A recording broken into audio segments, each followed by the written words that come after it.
Hello traders, welcome back. This is another Trade Your Way video.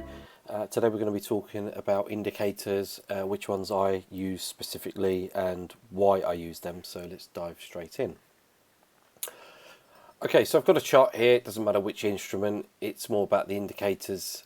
So let's start with this one. This is my main one. This is a volume based indicator. So these are not candles, these are bars. What we're looking for are the bars to be above the zero line for bullish price action and below the zero line for bearish price action.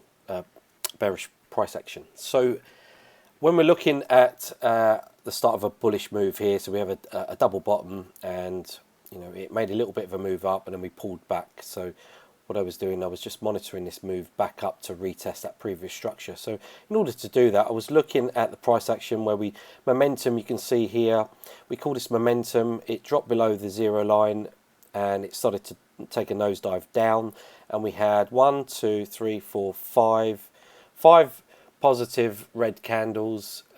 This is a daily chart, so quite powerful. Five red bars, I should say, bearish bars below the zero line, before finally phasing out slightly and showing signs of exhaustion. And you can see it's in line with the price action as well. Now this indicator is called, here it's called a pro storyteller, but for all intents and purposes there are similar indicators which do the same job. The one that you can get for free is called the awesome indicator, or awesome oscillator.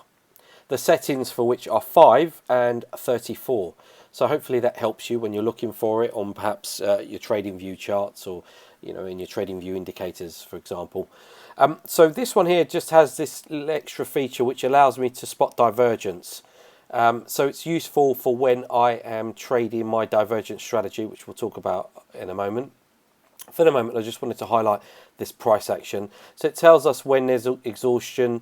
The white candles here, again, is something that just highlights volume, and it ties in with the awesome indicator, which suggests that the volume's very light. That's why we're gravitating very close to that zero line. It's when it starts to see a red dot and red candle and we start to drop that you also see it in line with this. So it just helps keep you in the game in terms of the move that you're in. Also, I have some EMAs. Now the EMAs, the settings for which I have 4 of them. I have an 8 period, so 8 EMA, exponential moving average, for anyone who's not sure what that means, EMA.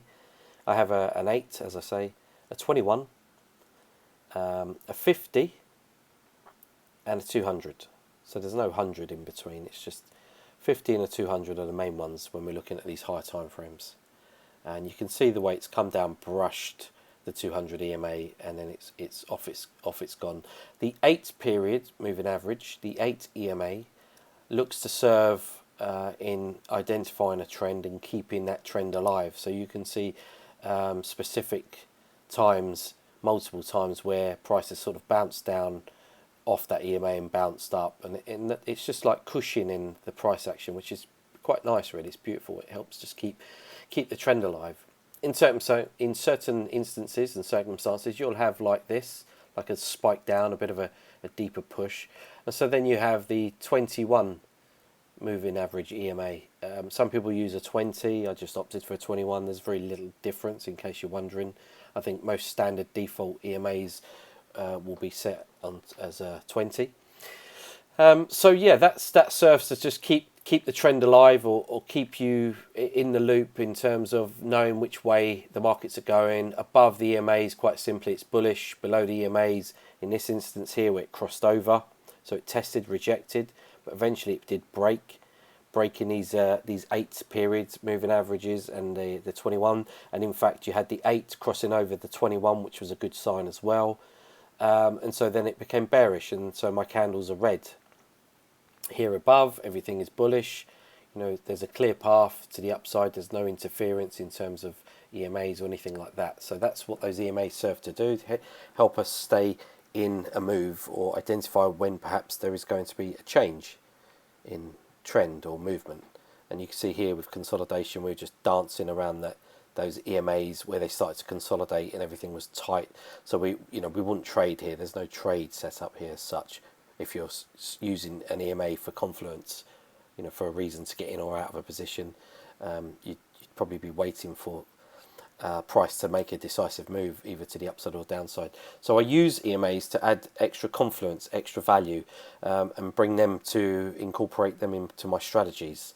So moving on, we have these fib levels. So to the upside I have the fib extension levels. Again, they serve the 127.2, 161.8, 176.4 serve to help me with a divergence strategy. Ties in with this momentum indicator or this volume indicator. Now, with these volume indicators, sometimes you'll see them vertically positioned on your chart, maybe here or here on the right side or the left side, and it's the same thing. It's pretty much the same thing. I have it here horizontally because I like to look for divergence. So it's a similar volume indicator, but it helps me spot when a move is potentially exhausted or overextended in this case, and so we may be subject to pullbacks. And because it's a daily chart, you don't really notice the pullbacks, but you'll see with the divergence here that you might find it flattens out a little bit here, and then we do have a little bit of a pullback, pretty much around the previous high, previous structure. But then these stay green and it doesn't really phase out. And what we tend to look for with a bit of unbroken volume with this indicator is ideally we're looking for about 5 of these bars unbroken, so one wholesome bit of green, and then after which we'll look at 8 to 12 further bars where so the first 5 just giving us a confirmation, but after which you're looking 6, 7, 8, 9, 10, 11, 12, 13, 14, 15, 16, 17, 18, 19, 20, 21, 22, 23 green bars, which just suggested that we were bullish, we remained bullish. There was no sign of any exhaustion whatsoever. But so for the first 5 bars, five bars, I'd say that's just helping you to really look at price action being bullish. If you want to be getting in and being aggressive, so this is where the momentum strategy comes into play, we would look for the crossover below the zero line to go back above the zero line, which would therefore see we've had first pump of movement, nice bullish candle on the daily. We'd be looking to enter here or here for some bullish momentum. So we had a bit of a pullback confirming. Are we going short? No. Rejected, so we're going up. And so the momentum helps us when we're crossing over to help identify, is the market bullish or bearish? And so that's what this indicator does.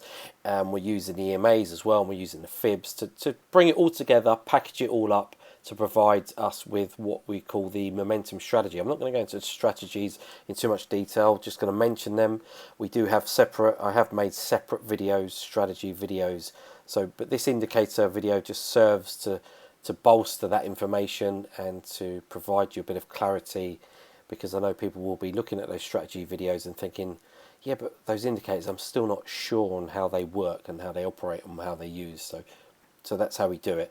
The divergence strategy serves to provide when it's over exhausted, and so we're coming up to these fib levels, and then we'll get that, and it's using this momentum indicator, this volume indicator, if you like, which is called the awesome oscillator or awesome indicator for those that are looking for the free version. So that's what we use it for. We use it for momentum, the MT strategy, and to identify when something is moving in a trend, and we use it also for divergence to help us establish when the trend is coming to the end or potentially is coming to the end. And so let's move on to the next indicator. This is a MACD, standard MACD. MACD settings are, I believe, default. There'll be something like 26, 9, and something else, which is, I believe, is just standard, isn't it? Default. I haven't changed it, so I've never seen them default to anything else. So whatever you pull up will be the one. Let me know if it is different, but it shouldn't be. Now, what I do with this, it's a similar. There's 2 parts to it. So this one here, let's look at these bars. These bars help us look at the volume, also a bit like this volume indicator, but also to help us see whether you know, whether it's bullish or bearish, above the zero line or below. But in addition, to make these bars a little clearer, we have the lines. So we have these lines where they are constantly crossing over. So when they cross over, when the green crosses above the red, you know it's bullish. When the green crosses back below the red, you know it's bearish. So that's how we use those lines. And if you look at price, you'll always see, you know, where the green crosses over, because some people have a strategy where they focus on the MACD crossover. You may have heard that before. So the whole crossover is a strategy in itself. You could probably look it up and find some strategies that are similar, that focus on the crossovers, or maybe a 1 hour time frame, a 4 hour time frame, a daily time frame. So that's what that does. Sometimes we'll have some big old moves. So like here we have this sharp sell-off, going back to that sell-off. And what happens with the MACD? So with the MACD we have what we call separation. So the two lines, they separate, a bit like an elastic band, or a bit like those Bollinger Bands, that Bollinger Band indicator. So they'll separate, won't they? They'll widen. And we look for what we call mass separation. So a big separating move. So where they've separated here, you know that that is likely to snap back, which it does. So separation, which could indicate the end of the move. But so when you're taking it here, it starts to separate. You think, okay, we have time, we have time, we have time. Volume starting to diminish here as well, and here as well. So that's just providing an added bolster for this indicator, to provide an added confluence for this indicator, which helps me to look at the price action as a bigger picture. So the more confluences for me, the better in that respect. So that's what that does. So then it snaps back and starts to cross over, and then we start seeing the bars as well to show that that's crossed over, and so we're back into bullish territory, and also we see it happening with the price action. And so that's what that does. So really, I'm looking at these lines on the MACD for mass separation, for big widening moves. When they're closely knit like this, they don't really serve a purpose, doesn't really help. They're too close, and you can see it's represented in the closeness of the price action. I'm sure if you drill down to, say, a 4 hour, 1 hour, 15-minute chart, smaller time frames, you'll see more noise in terms of separation. You'll see it separating all the time. So yeah, there we go. That's the MACD.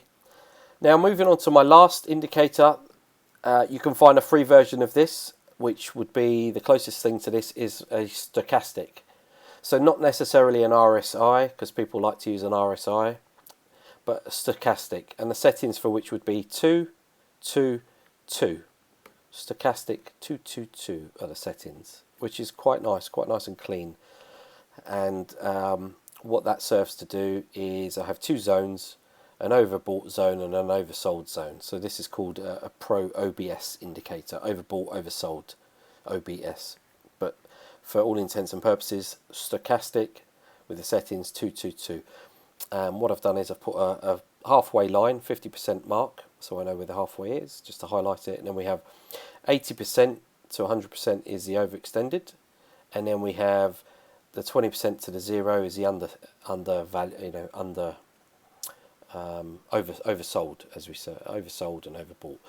So what else do I have with this? So with this, what's clever about this is that I have a little bolt on, which when it gets up to the 80 level here, when it gets into this overextended level, I have, not every time, but I'll have it where we have these red arrows which tell me that we are, you know, overextended. And so to potentially expect a bit of a reversal, a bit of a pullback, a bit of a sell-off.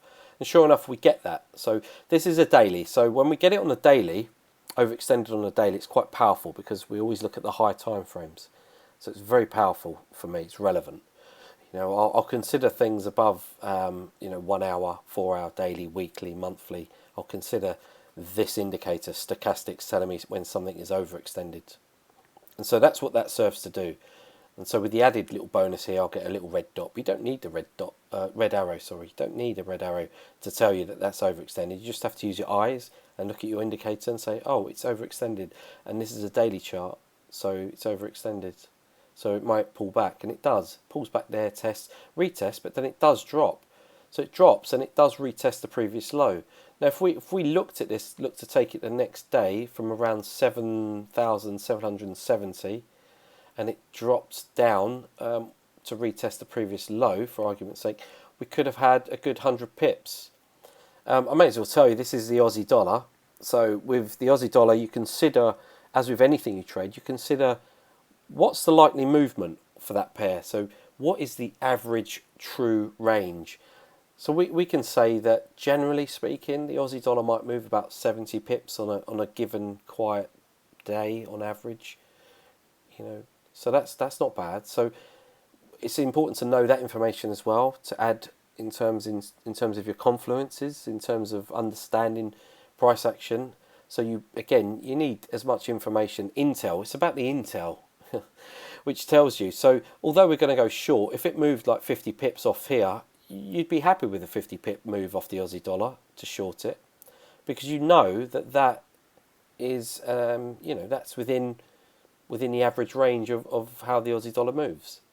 If, however, you were looking at gold, if it moved to 300 pips, you wouldn't be too surprised, because again the average true range is much greater, far greater.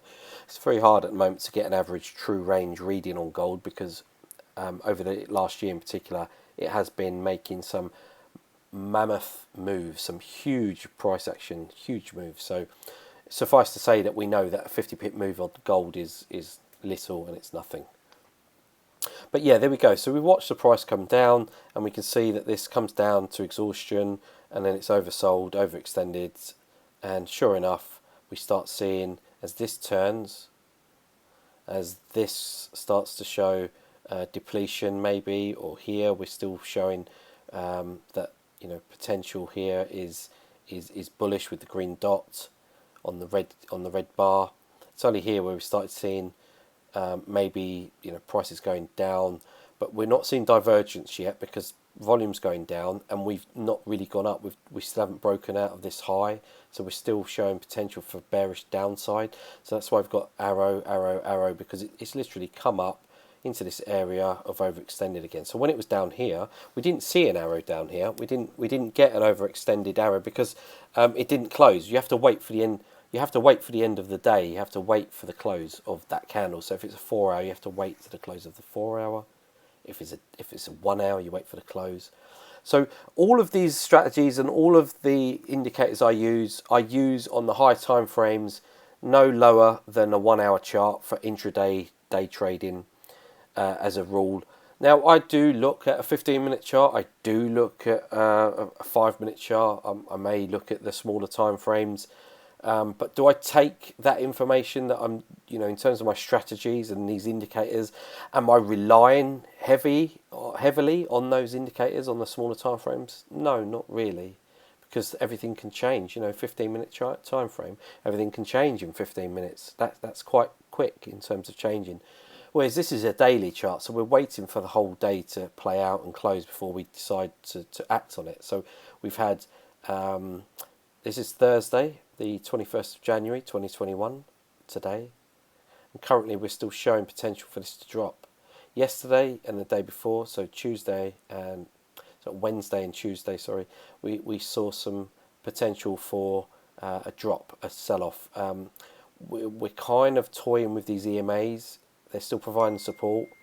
We are showing some overextended price action with the last swing low to the last swing high.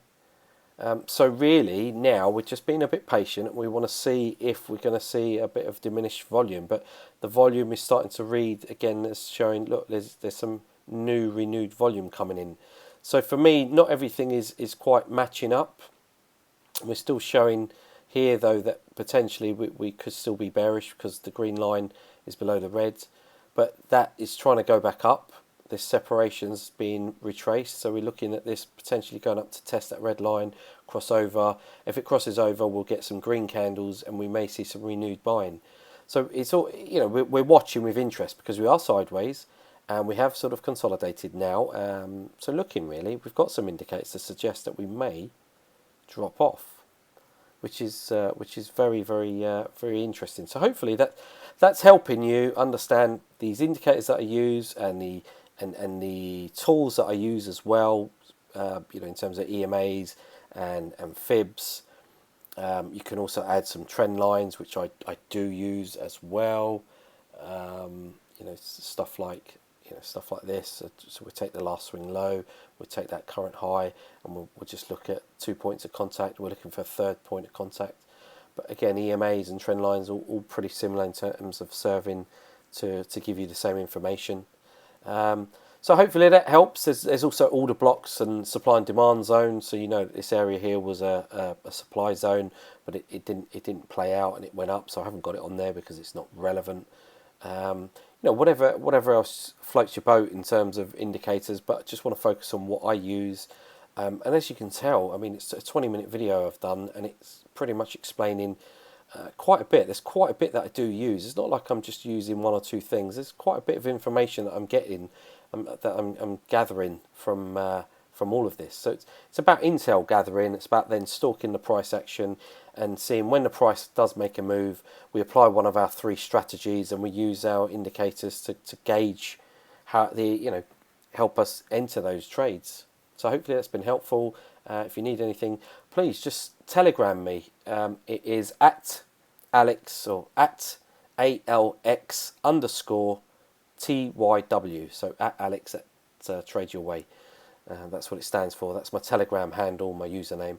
Alternatively, you can go on my website and find all my social media links there. My website's www.tradeyourway.co.uk. Thank you.